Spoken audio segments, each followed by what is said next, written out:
About a month back, Ducati announced that they'll be revealing their new 2020 bikes at their world premiere event held on the 23rd of October. That's just a couple of weeks before this year's EICMA show in Milan, so it's safe to assume the new bikes will be on display to the public for the first time there, and hopefully a couple of weeks later at Motorcycle Live in the UK.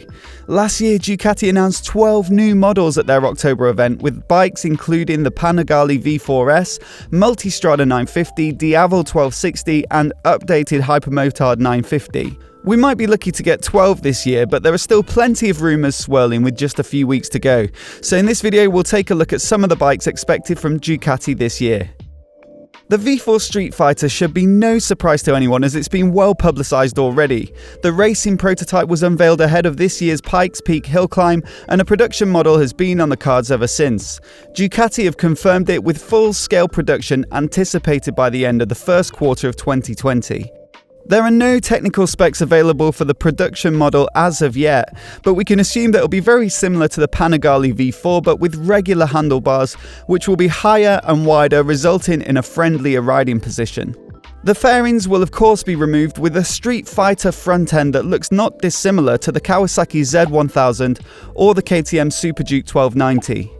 The Streetfighter might have a slightly different tune to the Panigale, but here's a reminder of the Panigale's specs. The base V4, so not the S or R model, puts out a peak of 214 horsepower and 124 Nm of torque from its 1100cc motor, and it weighs in at just 175 kilograms dry. Occasionally, the naked versions of bikes are lighter than their fully faired counterparts owing to the weight of the bodywork, so the Streetfighter could be a tasty ride indeed. In fact, the V4 Streetfighter has already been spotted out testing in the usual camouflage, alongside what looks to be an updated Panigale 959. Some rumours have speculated that a smaller V4 was in the works, but the bike in testing confirms that it will be a twin. Euro 5 emissions regulations are looming, so the huge exhaust collector could be a move to get the bike to scrape through. We can also see a single-sided swing arm, which would be a change from the conventional swing arm of the current 959, as well as a redesigned front end which more closely resembles that of the Panigale V4. An updated electronics package is also expected from this bike, with the existing model having fairly basic traction control and ABS. The addition of an IMU would allow Ducati to introduce the likes of cornering ABS and wheelie control. This seems like a long shot, but on the channel we've previously covered the rumours of a V4 Multistrada. It's believed to have been spotted in testing near the Ducati factory in the Borgo Panigale district of Bologna, although there are no pictures to back up the claims. The prototype spotted was apparently similar to the aesthetic of the current twin Multistrada, but radar sensors were visible on the bike, which suggests it includes Ducati's ARAS or Advanced Rider Assistance System, which scans the surrounding environment and alerts the rider if it anticipates a hazard or impending collision, as well as enabling adaptive cruise control. But Multistrada fans would be most excited about the increase in power that the V4 motor could offer, with claims that it could put out about 190 horsepower, which would be a big jump from the 158 of the current Multistrada 1260.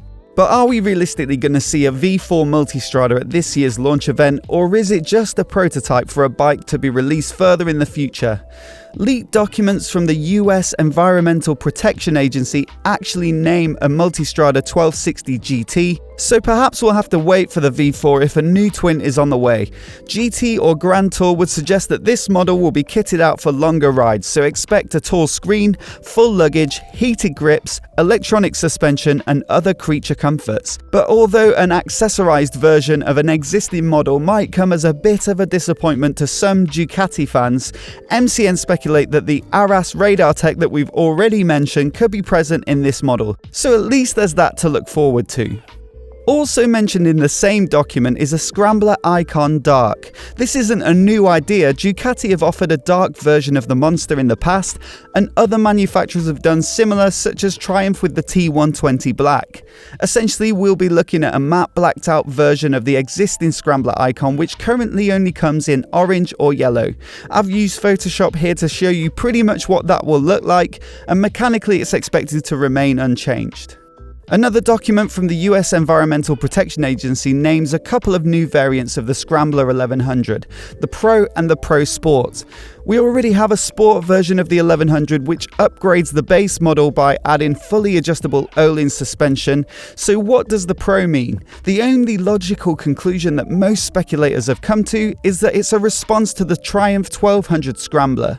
The Pro denotes an attempt to make the 1100 Scrambler a more viable off-roader, a larger capacity desert sled if you will. When Ducati adapted the 800 Scrambler into the desert sled, they lengthened the travel of the suspension and gave it girthier forks, extended the swing arm, reinforced the frame and fixed the swing arm to the frame rather than the motor. The sled also has better mudguard clearance and a bunch of styling changes, so we might see similar adaptations to the Scrambler 1100 for the Pro, with the Pro Sport offering higher spec equipment. Lastly, the teaser image for the world premiere features a bike under a cover, and a bit of Photoshop comparison reveals that it's definitely a monster. Credit to Bennett's Bike Social for pointing out that the gold Marcassini wheels are that of the 25th anniversary edition of the 1200 Monster launched last year, so there might not be a new Monster at all.